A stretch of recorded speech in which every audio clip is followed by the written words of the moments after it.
show you something that I talked about Tuesday, but I found this week, and it knocked me off the chairs. What I saw, I mean, I've been talking about UFO forces coming to Earth and civilizing this planet. And incidentally, at the conclusion tonight, I think I've got a pretty startling thing that we should go out with a bang tonight. Anyhow, I've been proposing that Jesus was an alien from the UFO forces, and all this stuff is mind-boggling, and I'm just proposing it. I can't prove a thing. I don't know who wrote what. I don't know whether they were all on magic mushrooms when they wrote this stuff. I don't know. But anyhow, still, regardless, you connect the dots, and it gets you interested enough to where you open up things and you start looking, and things start to fall into place. And many people just can't handle this kind of talk, because we have convinced ourselves that there is nobody else out there but us, and we're superior, and Jesus is coming, and, I'm a Christian, and all this crazy stuff. But this here has shocked me. And though I don't want to break the train of thought on the Emerald Tablets or 2012, I just figured, this is too much. And yet, let me show you a picture of our latest witness here. There it is. And this is a real, live, living thing. Okay, magnified probably 10,000 times. It's a bug. It's an insect. That's all it is. Just a bug. The kind that you swatting. I don't, but people do. Let me give you after you see this is what I recommend. When you have a bug on your house, you get a paper cup. You put it over the bug. You slide a piece of paper under it. You carry the bug out, and you let it go.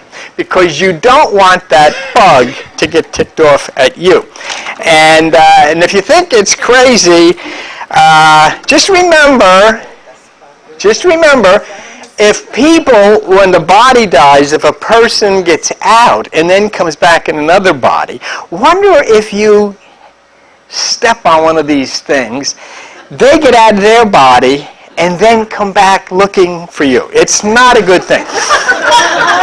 Now, all right. Now, this is why I'm saying this. Would you throw the next one up there?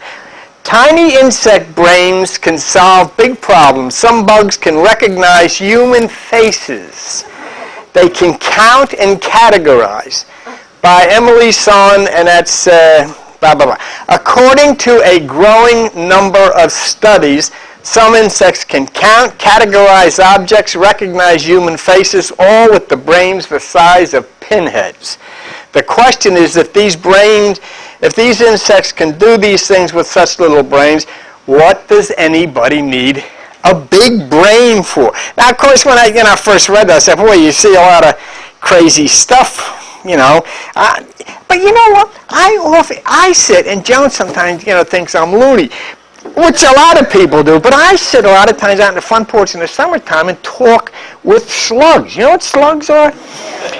But they're terrific, and I put a little piece of cat food or something, and they all come and they form a circle. And they come and they're all around here, and I said, this is terrific. I mean, they know what they're doing.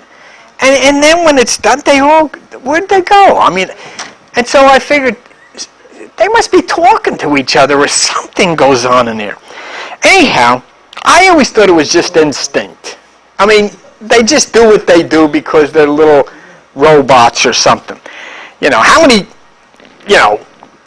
what did the bee say? I did 2 yellow flowers and 6 blue ones. And but can you imagine a bug that can do that?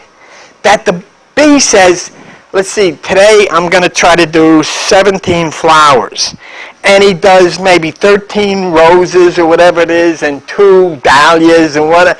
And then the bee says, that's it for today. I did what I wanted to do. I'm quitting. That's stupid. That's exactly what they do. They not only can count, because they know they did 17 flowers, they must have a head bee that says, Charlie, whatever your name is, you do the 17. He said, I did 17 yesterday. Give me the little... And they can categorize. They can put it into categories. I know, and But a lot of times, if they can recognize you, can you imagine? Remember, you know how you get when sometimes you say, God, there's a fly in here. And you say, these bring disease, get rid of it. Imagine if there's 2 flies sitting there and you walk into the room. And the fly says, oh my God, look at what's coming in here. There's a human in here. He says, yeah, I know, these things are filled with disease. Try to get it out and drive it out. I'm thinking, why not? Of course. Look at this. Look at this. Lars Chitka presented his findings along with colleague Jeremy Niven in the journal Current Biology. Bigger isn't necessarily better. In some cases, it could be the opposite. There's a lot of evidence, on the other hand, that overall size is irrelevant when it comes to brain power. Among human, individuals with larger noggins don't have higher IQs. Whales with brains that weigh 20 pounds with 200 billion neurons are no smarter than people. You know what struck me there? They didn't say they're not as smart. They said they're not smarter than people. With our measly 3-pound brain that has just 85 million neurons. And, so then we go on to the next one. On a smaller scale, scientists are finally moving past the idea that locusts, ants, bees, and other insects are simple machines that respond to events in predictable ways, said Sarah Farris, an evolutionary neurobiologist at West Virginia University. That's a witness. That's a credible witness. So this ceases to be crazy. This ceases to be nonsense. Study after study now shows that insects can in fact change their behavior depending on the circumstances.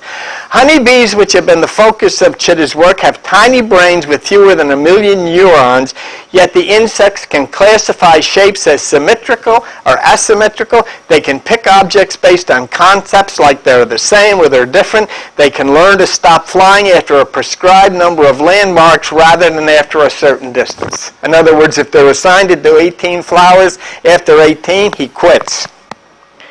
I mean, when I told this to people Tuesday night, they said, how do they know? I don't know. How could I ever know? I don't know what makes you go or regard in thinking about these things. Look at this. It says, ants and bees have notoriously complex social systems.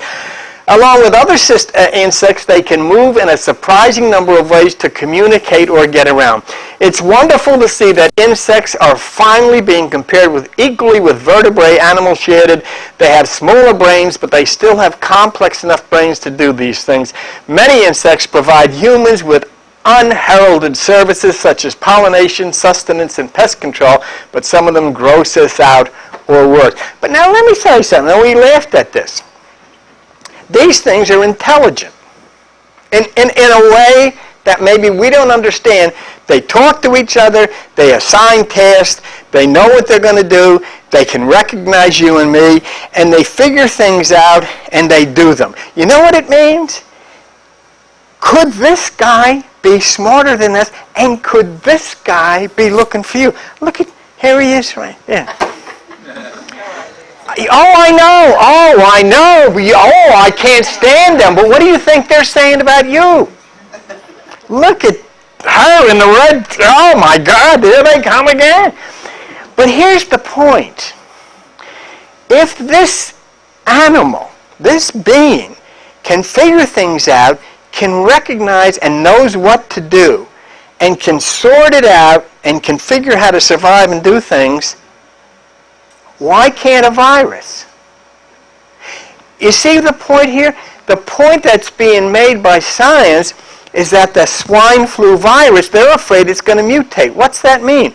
The virus is going to say, we got to figure a way out to get around this vaccine. And so the virus will try all different combinations until the mutation takes effect, and bingo, the next thing you know, they've made an end run around the vaccine. So we can laugh at these kind of things, but when we say, well, a virus, how small is a virus compared to this? Okay? Well, how small is this compared to a cat? How small is a cat compared to a dog? How small is a dog compared to us? And then it goes on and on and on. It's a chain. So I don't know. This is crazy stuff. But there is something that exists in these things, and there is some kind of an intelligence that exists that can be very but you see, the thing is that when we become so anti-nature, we cease to even understand this stuff. And so as strange and as wacky as this sounds, when we take the possibility of that having an ability to figure out ways of survival, then we have to take it down one notch to the virus and say, does that have an ability to figure out the survival? And it's true. They do. They do. Last week, we were discussing the fear-mongering going on concerning 2012. And, you know, and the movies and all of that, it takes it to a bizarre amount of, you know, buildings floating out. And then what I did, I went over the statements of a Maya shaman from the Book of Destiny. I'll show you a picture of the book in case any of you wanted to take a look at it again. That's it. It's called The Book of Destiny, Unlocking the Secrets of Ancient Mayan Prophecy of 2012 by Carlos Barrios, who's a shaman and member of the Mayan Council and so forth and so on. And basically, we just went over it. The book put into perspective what the prediction was actually about. And it was a simple truth, you know, made by a force thousands of years ago, that if people on the earth are not in harmony with nature and its animals, there will be a price to pay. I mean, I don't know if you're aware of this. It was on television tonight. Since this swine flu, and a lot of people are saying, that's no big. Do you know that 600 little children have been killed by the swine flu this year in this country alone? 600 children are dead. And so, why? And it's like the scientist at Johns Hopkins said, because, you know, we're doing things that are counter to what nature would have us do in harmony, in the way we treat the animals in factory farming. So if you exploit nature so as to enhance the corporate need for money, nature's going to react. If you brutalize animals in like factory farming, then you're going to have things like swine flu. You know, you wouldn't, if the air's dirty in your home, you wouldn't stand for that. You wouldn't stand for dirty water in your home. But large corporations, they pollute and they make obscene profits, and then everybody's coming around trying to figure out what's 2012 all about. 2012 is simply the prediction. I don't believe it was made by Mayans. I believe it was made by this Emerald UFO force thousands and thousands and thousands of years ago. And all they were doing was teaching us. They said thousands of years ago, look, if you're going to be on this planet and you're going to survive and you're going to have a good life, you've got to stay in harmony with nature. That's the whole thing. That's all it was about. And if you violate that, then there's going to be problems. See? And I'm telling you that, you know, I know that this was an emerald alien force that said this. It wasn't anything spooky, anything bad. Just all they were saying from the very beginning was, be nice with nature. See? And this came from what we call Mayans, because a detachment from the Emerald Force located in the land of Kem, which is now Egypt, made their way to South America. We showed you this before, but take a look at it. This is what happened from Crystal Links. 1300 years BC, Egypt, which was the ancient Kem, was in a turmoil, and many delegations of priests, forget the word priest, just understand it's been written thousands of years ago, were sent to other parts. Some of the pyramid people who carried with them the emerald tablets, this group, bearing the tablets, emigrated to South America, where they found a flourishing race, the Mayas. Now you got to remember, we're talking about something 30,000 years ago, written by people 3,000 years ago, you know, and a lot of legends, a lot of stories, but something happened both in Egypt and something happened in South America. And among these, they settled and remained. In the 10th century, the Mayas thoroughly settled the Yucatan, and the emerald tablets were buried under the Temple of the Sun. So anyhow, that's the way legend has it. That's the way legend has it that the information, or this technological information, got to South America. And we have scientists all over the world talking about industrial pollution contributing to global warming. John Hopkins scientists warning about a virus that can kill millions from factory farming because you're eating antibiotics every day. So we not only can't get along with nature, we can't get along with each other. We've got World War I and World War II and Korea and Vietnam and Iraq and Afghanistan and Israel and Palestine, the World Trade Center. What is it all? People killing each other, bombing each other, blowing the smithereens out of planet Earth. Why? And nobody knows. Well, they don't believe the way we do. And all of these things are a failure on the part of people on planet Earth to flow in harmony with each other and with nature. If people had listened to this Emerald Force and they were flowing in harmony within each other and with nature, this wouldn't be the planet Earth, it would be the planet Heaven. But we never did that. So after doing all of this violence to each other and to nature and to its animals, and then using our technology not to improve health and welfare, but rather to improve the deadly ability of our weapons, what does one expect?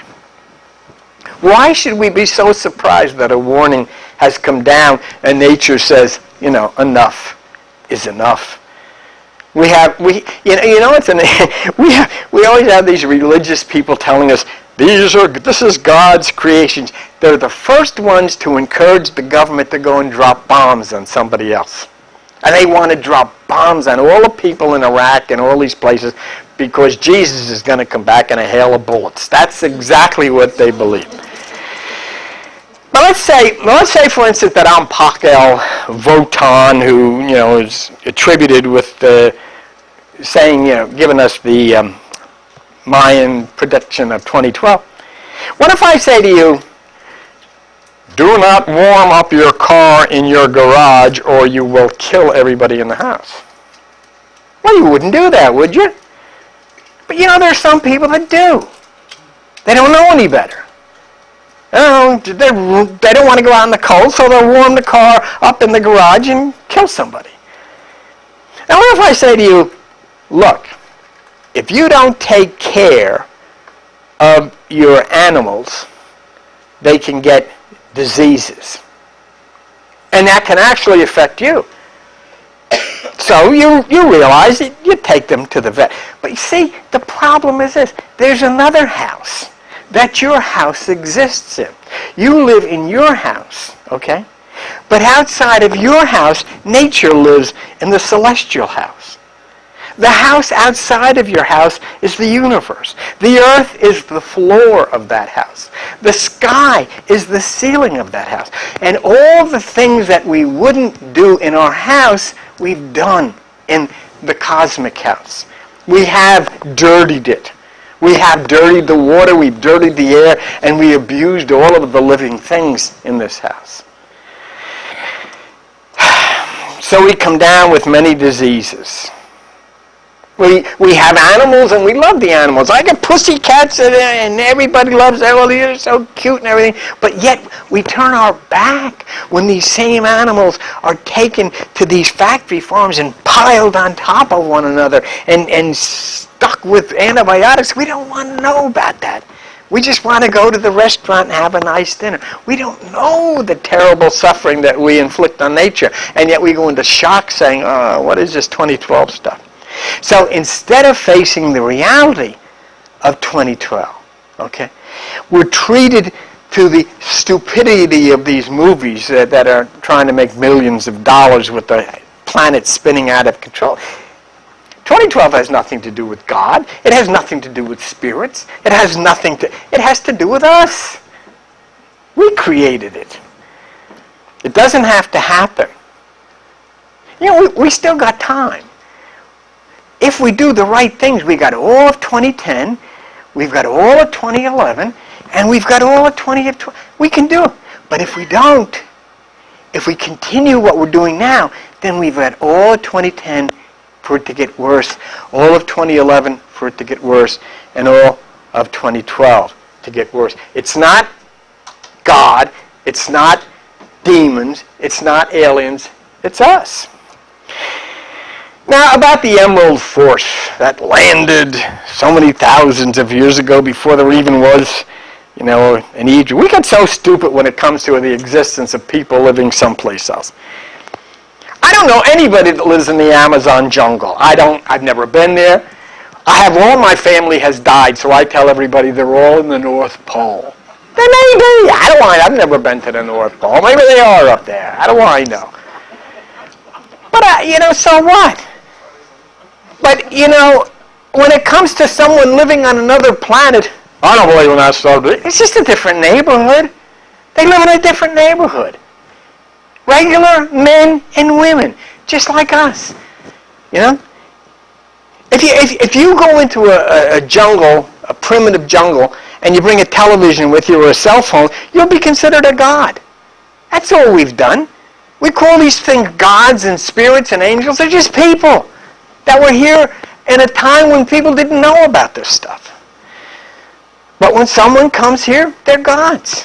Why? They're very advanced and we're very primitive. We still are very primitive. So we think they must be strange creatures with antennas sticking out of their heads. Like this.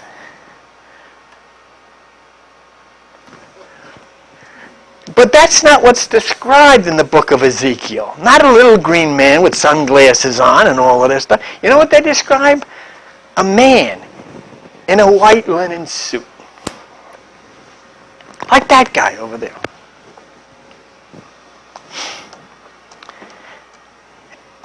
So think of that, and then I'm sure that the Bible would be describing something like that if that was the case. But see if it's more like that. Let's go to the book of Ezekiel. And when the living creatures went, the wheels went with them.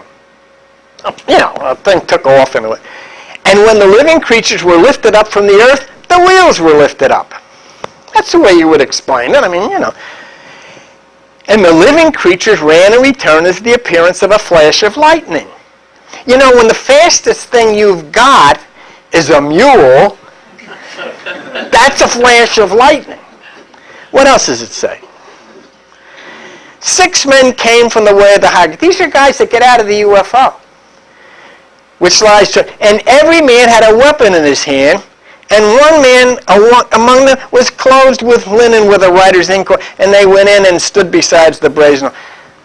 They didn't say strange little green guys with pointed chins and big eyes and, sunglasses. They said, no, these are just guys. Regular, normal guys. See, in yellow there's a description of the UFO. In white, a description of the beings who got out of the UFO. Men. And what kind of weapons did they have? If you think this guy in the Bible, oh, geez, what is this? Because he said there was such a roar and that everybody else around him took off. And he stood there with his mouth open, It's like anybody. You ever see a UFO? You stand there with your mouth open. That's the way you do it. And you don't tell anybody, but this guy.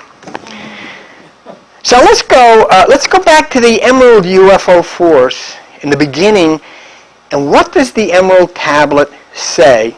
And this is what it says. Fast we fled towards the sun. In other words, they took off. Until beneath us lay the land of the children of Chem. Beneath us. There they are down there. Okay, let's go. They're flying. Raging, they came at us with clubs and spears lifted in anger. Here they come. Here we are. Here's your ancestors. This is your great-great-great-great-grandpa. Seeking to slay and destroy the sons of Atlantis. Here they come. All right? So what happens is they fly over, they see the land below them, they land, and they're in touch with the cavemen or the prehistoric men. And how did the Emerald Force respond to these guys running after them with clubs and spears? You go back to the Emerald Tablet, and what does it say? Then I raised my staff and directed a ray of vibration, striking them still in their tracks as fragments of stone. In 2009, we would say the cop tasered them. It's exactly the description that's given there. So in both instances, in the Emerald instance and in the Bible, the ones from the UFOs had weapons, and in both instances they were just men, just normal people. Normal people who happen to live in a different neighborhood in the universe. People have no problem thinking men landed on the moon, but for them to think that some men might have landed on Earth, oh my God, I can't believe that. And what did they try to do? They simply tried, according to the Emerald Tablet, to instruct us in how to live in harmony with nature, something we've never been able to do. And it's no different when our culture goes to primitive places and we try to help them improve their lives. The entire point to be made is what is the nature of spiritual and religious cultures we've been following all of our lives, and what are they saying? We've gone to church. John and I have gone to every kind of church there exists. We've read Bibles. I've read the Bible through 4 times. We've sang songs. This is the day that the Lord had. Everybody's done that one. And we've argued theology and doctrine. We've quit one church and we joined another. We've gone to services because we were encouraged. We've made donations. They want us to place symbols in public, and we've got them. You're going to see them all now with the Nativity. We do all kinds of things. But we have no idea concerning the nature of what we're praying about or singing about. Isn't this amazing if you think that you're singing songs about aliens? What? Yes, I'm singing about an alien coming down in a UFO. The next time you see a UFO, wouldn't it be something if Jesus is sitting in the cockpit? And after all of this, it's more realistically thinking that he died. We want to go to heaven. Everybody wants to go to heaven. Nobody wants to die. How do you get there? I want to see Jesus. That's what they sing. Remember we got a gospel music? I want to see Jesus. Okay, you got to die. He goes to every doctor in the neighborhood to save me. Say, you don't want to see Jesus. Stop. Don't lie. You don't want to see Jesus. But we don't believe that there is anything like heaven in the universe. Where the heck is it? Oh, it's there, somewhere. The preacher up here in New Jersey raises his hands and looks up here. The preacher in Australia raises his hands and looks up. But you know what? They're both looking in different directions. One's looking towards hell because they say heaven is up here and hell's down here. But the guy in Australia is looking down to hell because he's upside down. Yeah, it's stupid stuff, isn't it? Isn't it stupid? And we go and we pay them for that. Here you go. Oh, it's great. Give me money and you'll get your reward when you go to heaven. I got a deal for you. All you have to do is give me $10 a week. And I'll give you a brand new Cadillac car. And you'll pick it up when you go to heaven. It'll be waiting for you at the gate. You'll see the license plate with your name on it. And the license plate, you'll notice it says, sucker. So we're comfortable with angels, we're comfortable with spirits because we don't want to get realistic. We don't want to consider these to be aliens and photons. All the people in the world have some kind of God story they've grown up with. We all have. And you are expected to believe it or there's going to be bad consequences. And we fight each other over the stories. We kill each other over the stories. And yet the very people who show up to express belief in the stories really don't know. And so the Emerald Tablet has given us a starting point. And these people who came to Earth in UFOs are the ones we have been referring to as God and angels and Jesus and Krishna and Muhammad and Yahweh and all of that stuff. Strangely, what we've been finding is that the Emerald UFO Force, whether it's true or not, has connections to all of them. I've gone over and over with you strange connections of the Emerald UFO Force with the number 8. Let's put it up here. It's important. Number 8. The number 8, as a result of coming from the Emerald Force, involves everybody, including Jesus, Buddha, Nostradamus, NASA, and why? What the heck? I'll tell you right now, I don't believe there's anything supernatural in a number. I don't. You know what that is? That's a curvy line on a piece of paper on a board. Well, what's it got to do with anything? Why should that? If you add these up together, they come out to 8. So what? That is not going to pay your mortgage or pay the doctor. So what? They got 8. Who cares? What cosmic significance does it? Do you remember all the 8s? Do you remember all the 8s that are connected with December 21, 2012? Now, just think of something. UFO, Emerald 4. Is it hot in here? Mm-hmm. Yes. Turn the air conditioner on. Is it this one? Wait a minute. Which heater are we using? No, don't worry about the heat. Just put the air conditioner.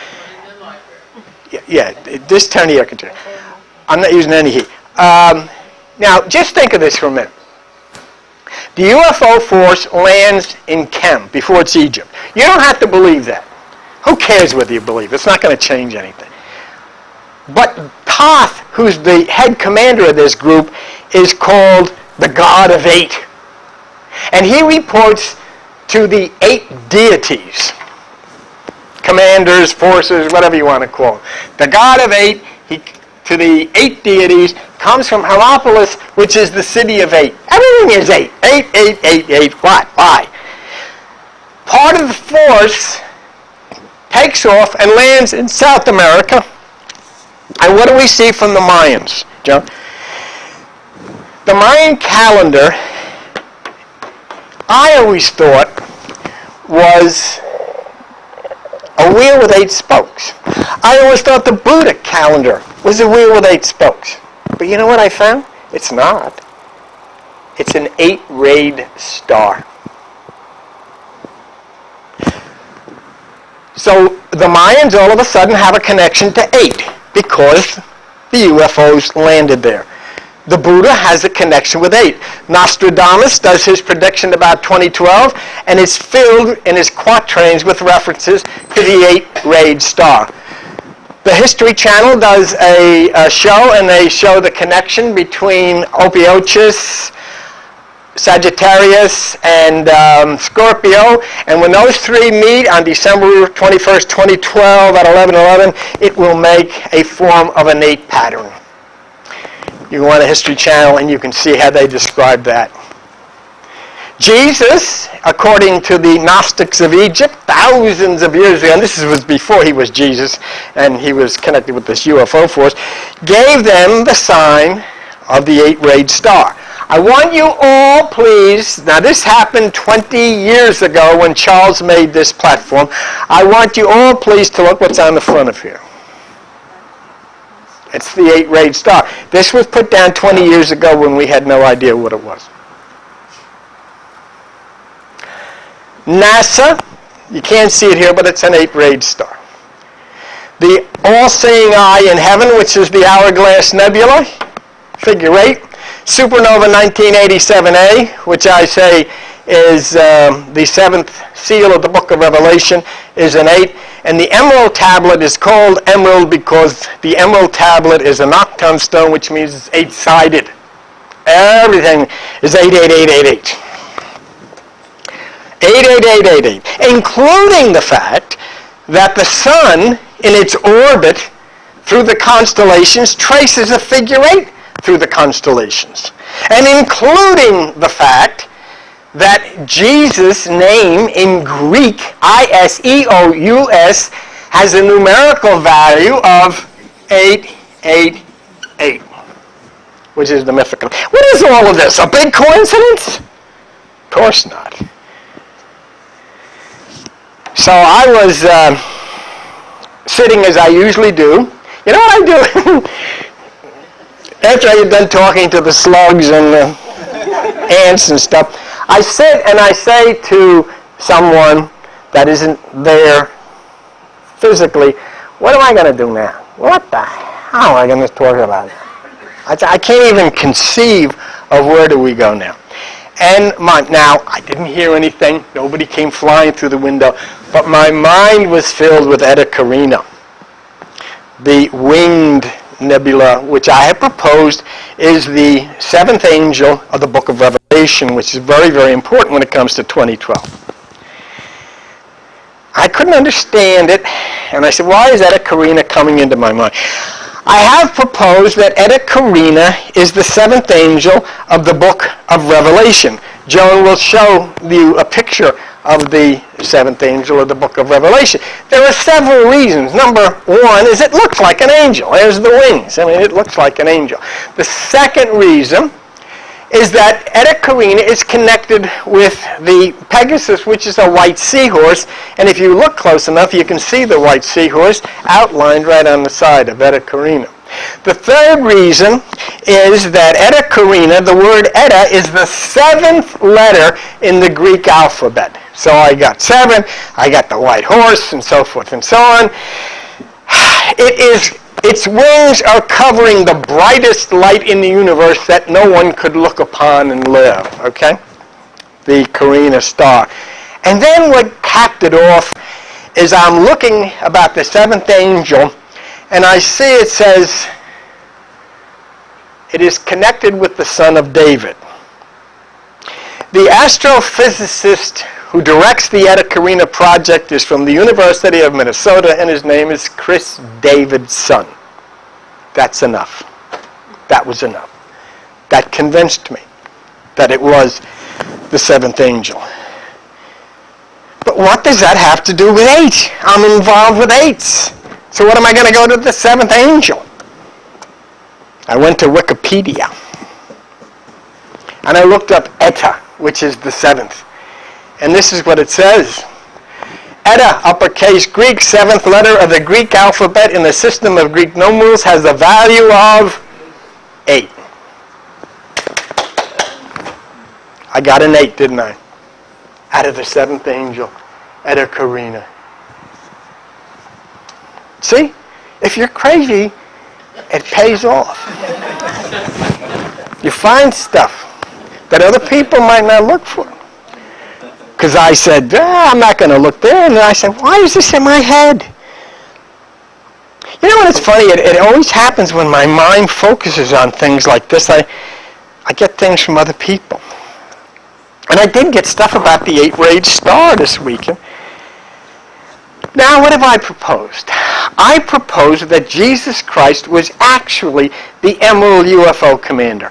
Now, I can see what you're thinking. Here's a guy with sandals and a white sheet, and he's going to jump in a UFO. No. The story was written 30,000 years after the appearance at the land of Khem. And they wrote in the way that they tried to put together the legends and the stories and the mistakes and all that, come up with something. And so they had to find somebody and all of this stuff. You know? So we're not talking about somebody who lived in Jerusalem. We're talking about a person, a character in a story that was placed in Jerusalem by the Hellenists, which were part Jewish too, and create this story about the sun. Because all of the Emerald 8 UFO people were the messengers of the sun. And so then Jesus Christ, if I'm correct, was the UFO commander of 8 from the city of 8, reporting to the 8 deities. So then when the Hellenists come along, they say, well, you know, that Thoth that the Egyptians said was the leader, and Hermes, which the Greeks said was the leader, was really Hermes Trismegistus, which means they were one person. See? So we had that, and then these same Hellenists who created Hermes Trismegistus as this commander gave us the name of Jesus, which has the value of 888. They wrote it. Jesus' close friend turns out to be John the Baptist, who we find out was Elijah, who originally left the earth in a UFO. And then the teachings of the UFO commander from the Emerald and Jesus are very, very familiar, are very familiar with the word I'm looking, similar. Look at this. In white, the alien. In yellow, Jesus. The alien. I began this incarnation where the river of life flows eternally. Jesus, who believes in me out of his being shall flow rivers of living water. The alien. I descended, but in a time yet on board I will rise again, for surely will I return. Jesus, I go away and come again. Tell no one until the Son of Man be risen again. The alien. Strong were we with the power drawn from the eternal fire. John the Baptist, he, meaning Jesus, shall baptize you with fire. The alien, they linked with the children of light who dwelt within the temple. Jesus, believe in the light that you may be children of the light. The alien, I dwelt in the land of Chem doing great works. Jesus, the Father will show me greater works. The alien, I go to Amenti to come face to face with the dweller. Jesus, I go unto him that sent me. The alien, lift your eyes toward the light. Jesus, he that follows me shall have the light of life. For God's sakes. It's the same guy. And that makes it so, so wonderful, because this alien was teaching us how to live in peace and love and in harmony. There is a connection here. And of course, 888.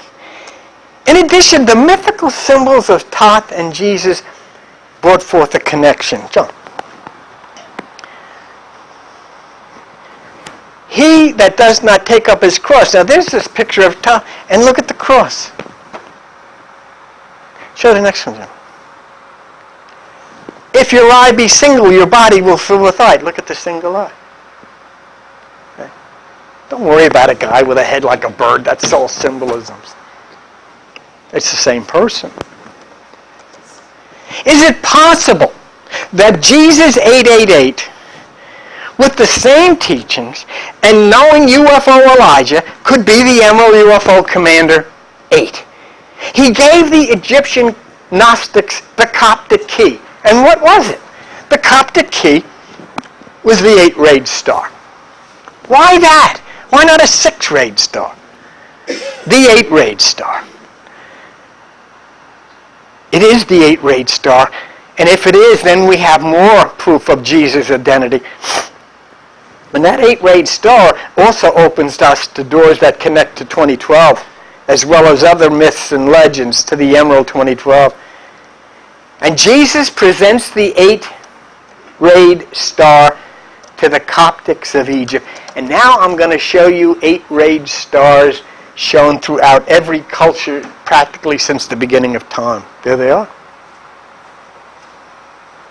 Here's an 8-rayed coin. See it? That's a coin with the 8-rayed star. And of course, the Jesus star. And you know what it is? You can't even attach this to one person, because every deity has a different name. They're all different. They all have different names. The ancient coin. See, I'm not looking at this for numerical significance. I'm not interested in the 8, what 8 mean. What I'm trying to do here is connect Jesus to the Emerald Force Commander of 8 from the City of 8, reporting to the deities of 8. As you look at these 8-rayed stars, it's important. There is no mythical character connected, because they come from all different cultures, where the symbols all relate to a different name. But what do they have in common? They're all 8-rayed. See? And where did the 8 come from? The 8 came from a time before all of these cultures existed, when that fleet of UFOs came and landed in the sands of the land of Chem before it was Egypt. See, it's the same way. They may have a name of Anu meaning something. It's the same way where the Egyptians called them Thoth and the Greeks called them Hermes. You go all the way back, but you're going to go back to one entity. You know, and as I said, it's just, you know what? This is true. I had people that came here and left because this was an anti-Christian sign. It should be a cross. It wasn't a sign. You know, oh, you left. What is that? What is that strange sign on the front of there? I knew that. Oh, this guy, I told you, this guy's going to infect you with the satanic shit.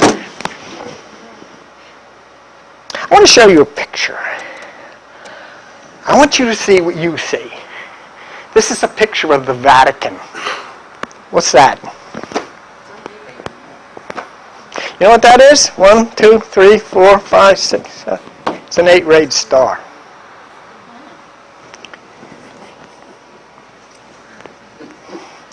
Okay, find all this stuff. I know if I looked over there, I'd find something like that. Right in the front yard.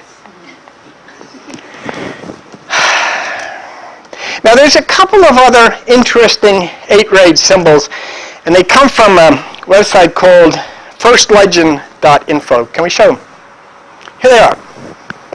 All right. This really gets interesting.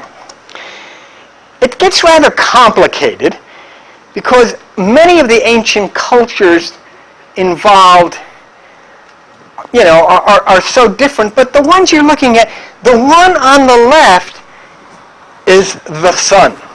The one on the right is the Rosetta Stone, not the Rosetta Stone, but the rosette, okay?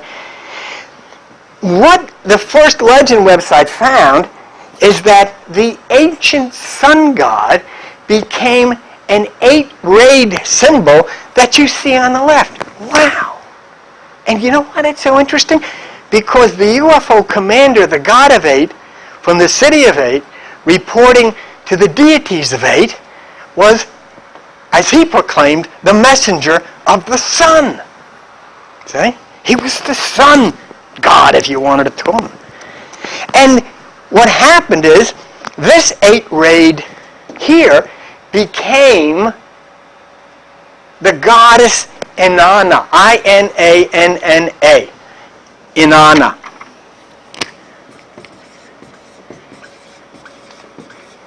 You know what her mother's name was?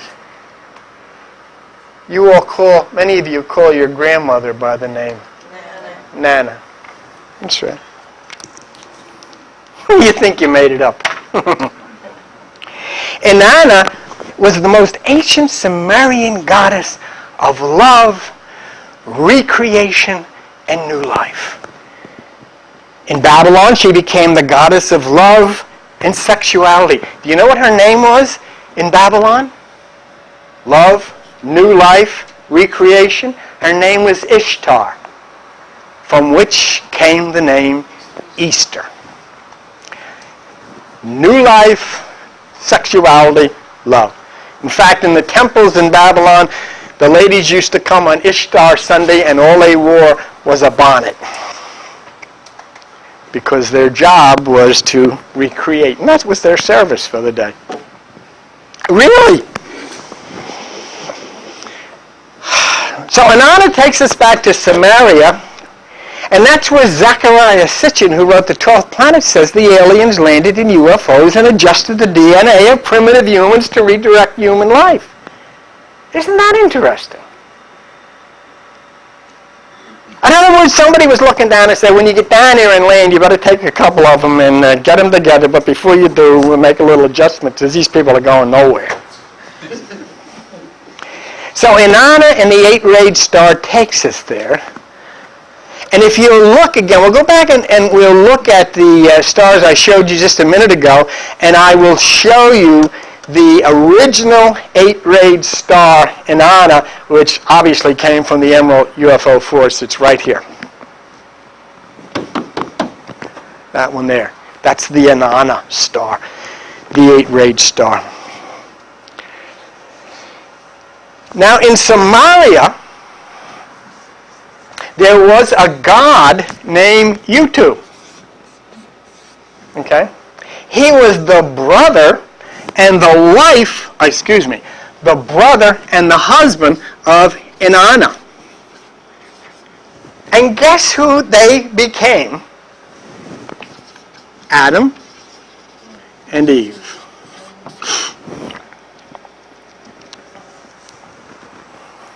And that's where the legends come from. Let's look at this. From First Legends. I was looking at the 8-spoked icon that represent the winged disc, the star, the sun, and the rosette. I realized that the symbol of the Dingir, D-I-N-G-I-R, that hovered above the tree of life linked both Inanna, Eve, and you two, Adam. Adam became represented by the sun god and Eve by the rosette. It was an epiphany, if you will. Here Adam had been hiding in plain sight in some representations of the rosette. There was a dark circle credited as a seed. There is also a circle in the center for you two, which looks like a hub. This feature with the 8 rays are very similar to the Sumerian Dingir, also with a central hub. The point being made by them at first legend is that not only did the Sumerians, who Sitchin said were connected to the alien UFO force, first give us Easter, but they gave us the Adam and Eve legend as well. Now I'm going to show you the Sumerian Dingir, and we're going to look at Wikipedia and see that.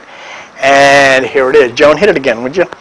The Sumerian Dingir, which is here, originated as a star-shaped ideogram indicating a god in general, or the Sumerian god An, A-N. The supreme father of the god Dingir also meant sky or heaven in contrast with the earth. This, what you're looking at, is an actual stone from ancient Sumeria. And if you look, and you can't see it from there, I know, but if you look at the third row down, you'll see the Dingir, the 8-rayed star. The third line from the top is translated Inanna. Huh? Interesting. So the number 8 of the Emerald UFO force becomes the 8-rayed star, which comes to us as a Sumerian symbol, which Zecharia Sitchin says was the point of UFO alien involvement. And then everything leading all the way from there up to December 21st, 2012, even to the pattern that a History Channel shows us is 8. It's an 8-rayed star. And you're looking at the person sitting right here in this room where we have had the 8-rayed star on this podium for over 20 years, long before we were aware of these things. But it was somebody who put it there for a reason, wasn't it? And so from all of this of Inanna and the 8-rayed star, we got Adam and Eve, we got Easter, we got the 8-rayed star formation, we got the Mayan calendar, the Boudic wheel, the contrails of Nostradamus. All of these things, which we'll show you again, all of this stuff comes from the 8-rayed star, from the Emerald UFO Commander that we've showed you before. All of this, and add to it that the sun's trajectory makes a figure 8 through the constellation, and also add to it that Jesus Christ's number in the Hellenistic in the Bible is 888. So let's go back to our original point of connecting Jesus as the Emerald Commander of 8, reporting to 8 from the city of 8 with the Greek number 888. And we go back to the Emerald Force, Samaria, and Inanna, and we find this. That the dual nature of Inanna was explained, that the star, an 8-rayed star, represented Venus as the morning and evening star, which Inanna as Venus eventually became. So we have Venus, the morning star, 8-rayed. 8-rayed.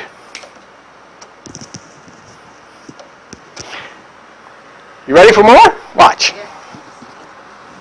Venus' orbit is slightly inclined relative to the Earth's orbit.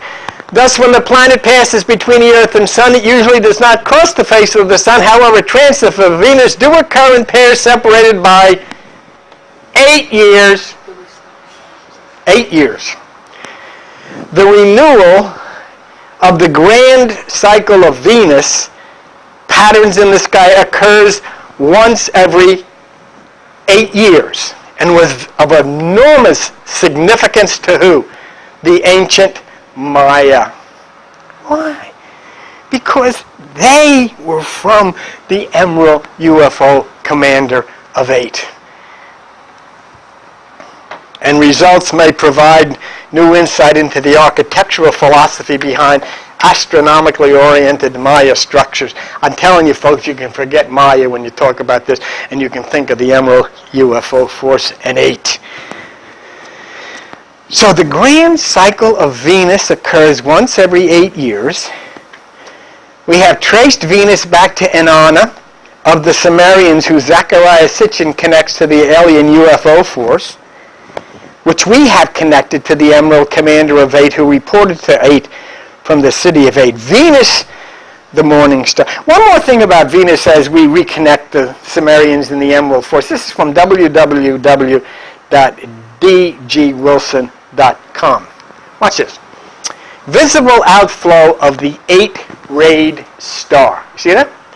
For the Egyptians, this was the Ogdod. That means eightfold, Greek. Place of 8 arising from the heaven god Atum, which you know as Adam. The primal unity, and giving birth to his external form. It was from this primal location that the Egyptian town Kum, which also became Ken, 8 town, took its name. The Greeks named the town Hermopolis. The root concept was carried forward into modern times as El Ashumain, from the Coptic word for 8. Here we have the eightfold, which is the Ogdod or the Emerald, connecting us to the Emerald UFO Force. We have Kem, which is 8 town, where the Emerald Force originated, and it is now El Ashumain, or 8. So we move on to Venus. Visible outflow of the 8-rayed star. The ancient Sumerians depicted an 8-rayed star in the center of On, dividing the sphere of heaven into 8 parts. The star was the goddess Inanna, identified as the planet Venus. Precisely the same imagery is presented by the Babylonian star of Venus, the goddess Ishtar, or Easter. 8.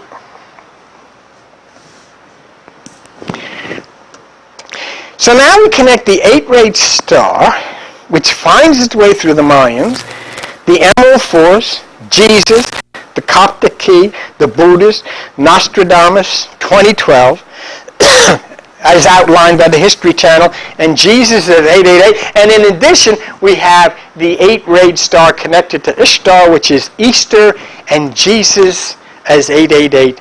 And of course, Jesus also connected to Easter. Back to Wikipedia. Venus is the second closest planet to the Sun, orbiting blah blah Earth days. The planet is named after Venus, the Roman goddess of love and beauty. After the moon, it is the brightest natural object in the night sky. Venus reaches its maximum brightness shortly before sunrise, for which reason it's often called the morning star or the evening star. The ancient Sumerians depicted an 8-rayed star in the center of On, identified as the planet Venus. 8, 8, 8, 8, all over the place, the morning star. And that Samaria is where Sitchin portrayed the alien UFO force, where the alien commander was the commander of 8 from the city of 8, reporting to the 8. And here we go. It's all there. The clue is the 8-rayed star, which is Venus, connects to the morning star, which then connects to the commander of the Emerald UFO force. Can we do that? Just now, I want you just to pay attention with me for a minute. What we've gone through, we had the 8-rayed star. Okay, we've talked about that. We connected to Ishtar, which is Easter, which connects to Jesus. We connected to 888, which is Jesus. And we connected to Venus, which is the morning star. And we know that the Emerald UFO commander did dispatch forces to communicate this message to all of us. Now watch this, will you? I want you all, stop what you're doing, and look. Revelation, I, Jesus, have sent my angel to testify to you. I am the root and offspring of David and the bright and morning star. He's 8. He's Venus. He's represented by Venus. He's represented by the 8th star. This is Jesus right on the front of this as the Emerald UFO commander who started the whole thing with the 8th star. Jesus' teachings, the same as the UFO Emerald Commander of 8, from the city of 8, connected to the 8 deities. His name is the number 888. His close friend left the earth in a UFO. He gives the Egyptian Gnostics a symbol of the 8-rayed star. The 8-rayed star comes from the Cenarians, who initially were closest to the Emerald UFO force of 8. They connect the 8-rayed star to Inanna, which attaches to Venus, the morning star. Jesus is proclaimed in the Bible as the bright morning star. Now I'm going to put something in your head that I'm just starting to work on, if I haven't put anything in your head yet. What is going to happen on December the 21st, 2012? It happens every 26,000 years. It is the movement into Aquarius, the man with the pitcher of water. If the UFO commander and the fleet had landed on the earth not 36,000 years ago, but 26,000 years ago, when we moved into Aquarius the first time, would not that say that if Jesus was the UFO commander and did appear the first time 26,000 years ago, that a UFO fleet landing in that area of 2012 would be the second coming of what we call Jesus Christ, but what is actually that Emerald UFO commander?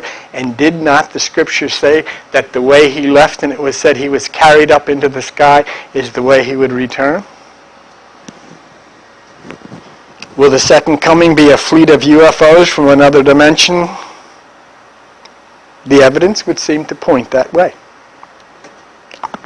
I don't know. But I'm saying the evidence would seem to point that way. Now, this here has been an awful lot for you to sit and put in your little heads. And I have people writing feverishly here. But let me tell you what I'm going to do for you that come here. I'm putting this stuff on the website. Not in a video form, but in the text form, just as I read it here. And what I'm doing for people that come on the website to try to keep things going here is charging $3 for the code, because when you go on the website, you have to plug in a numerical code so that you can put the code in and unlock it. Anybody here that sends me an email and asks, I will give you the code for the first 6. Well, right now I've got 4 on. I'll give you the code for the first 4, and then when the 5th and 6th are put on, I'll give you the code. That way you can study all of this yourself. You can go around the internet and look and confirm it yourself. You can come up with ideas yourself. You'll have the locations of the different websites and the different scientists yourself, and you can at leisure, because what I'm saying is so bizarre. But yet, I haven't told you anything that I haven't tried to document and show you is factual. But, I need for people to see this with their own eyes and be able to study it and take your time with it. You can't. There is no way you could have sat here for this hour and consumed all of this. I'm the first one to tell. There were some things that were pretty exciting, and I think with Jesus saying, I am the morning star, and the whole doggone thing focusing around the morning star, and the morning star being connected with December 21, 2012, that's a big deal. You see? Think of that.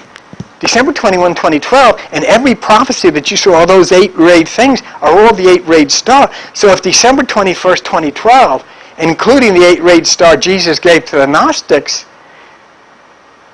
if that is all involved, with December 21, 2012. Then the morning, that means the 8-rayed star is the morning star. That means this is the morning star. You see what I'm saying? This is the morning star, and so Jesus comes along and says, I am the morning star. I am the one who commanded the fleet and who came. And I am the one that the others who came thousands of years after wrote about. And as I said in the Emerald that I would return, I said in the Bible they wrote that I would return in the same way that I left. And what an appropriate time to do it, because as we enter into December 21st, 2012, we will pass over into the world of Aquarius. And when the disciples in the Bible said to Jesus, where shall we celebrate this Passover? He said, look for the man with the pitcher of water. When he enters into the house on December 21st, 2012, I added that, I'll be there. Whoa! See ya. Bye-bye.